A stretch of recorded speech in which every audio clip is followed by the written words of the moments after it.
All right, this video is going to be about homework question number 9 from the week 6 assignment. Here we go. We have some different medications, and these medications unfortunately have lead concentrations. Might be small, might be big, whatever, who knows. I don't know what is an acceptable lead concentration, probably 0.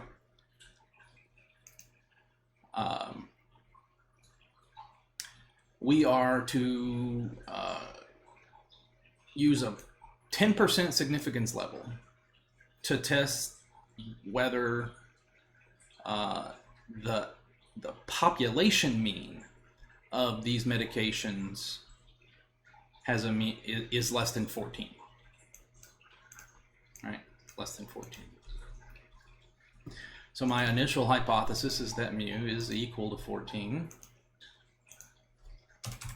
My alternate hypothesis is that it is less than 14. So that's a less than. I'm doing a left-tailed test. It's just one tail. Identify the test statistic. Well, for me to get the test statistic, I am needing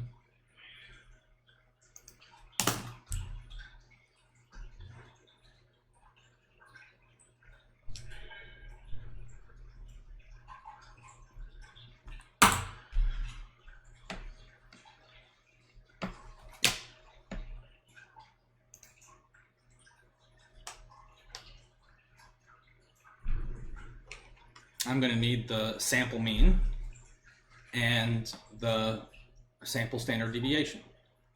So I can click this right here and open in StatCrunch.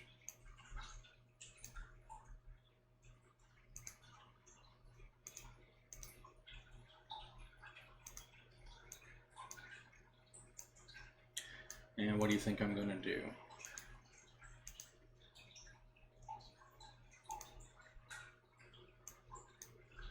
I'm going to go to Stat, Summary Stats, Columns, VIR1, Compute. All right, this was from, I think, week 2.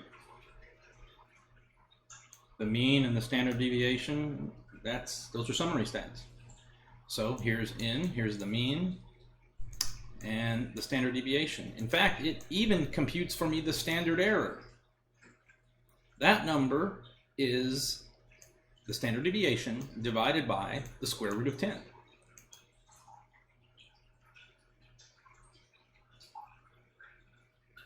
So when I go to do my test statistic,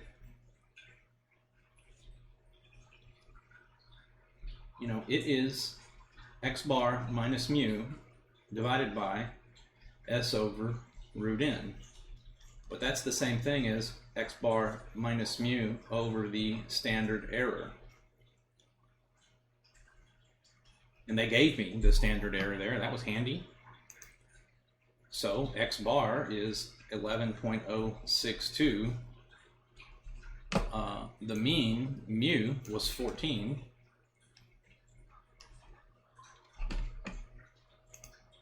Right, 14. And the standard error is 2.049, 2.0490935. And just cut to the chase, I guess, and not have to. You can certainly get your calculator and figure out that the standard deviation divided by the square root of n is that number. All right, so I'll compute this with my calculator, 11.062 minus 14. And then divided by 2.0490935, and I am getting minus 1.4338, blah, blah, blah. Okay. Rounded to 2 decimal places.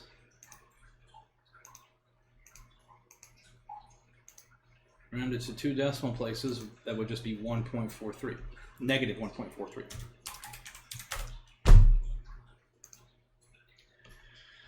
Okay, now they want the p-value. We have here our t-curve.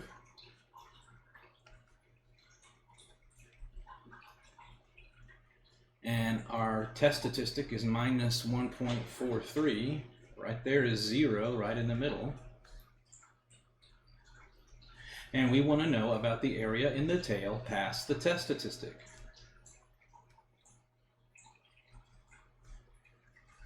Being that this is a one-tailed test, this area will be the p-value. If it was a two-tailed test, I'd have to consider two tails. I just have a mirror image of the other tail, which would mean I would multiply this one area by 2, and then that would be my p-value. But this is not a two-tailed test. It's a one-tailed test. How can you tell? That symbol. It's not a not equals to symbol, so it's a one-tailed test. To identify the p-value, I'll get my t calculator. Calculators t. There it is. Degrees of freedom is n minus 1. Well, n was 10 there, so df is 9. And we want to talk about being less than minus 1.43. So then that area is 0.09325. That is my p-value.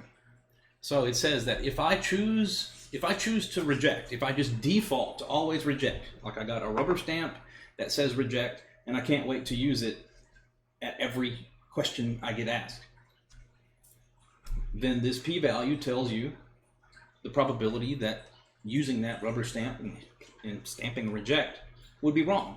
So there's about a 9% chance I'll be wrong if I reject. Well, is that low enough? They say to use an alpha of 10%. Alpha is the significance level. Your limitation is 10%. Well, this is under 10%, so I'm going to reject. Anytime I reject, I have sufficient evidence. Sufficient evidence of what?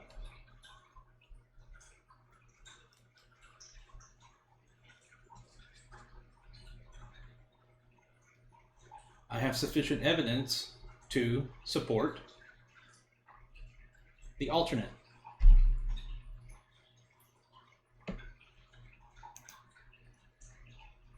So my p-value to 3 decimal places is 0.093.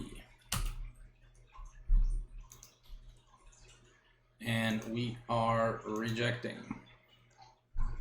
There is sufficient evidence to support the claim that the lead concentration is less than.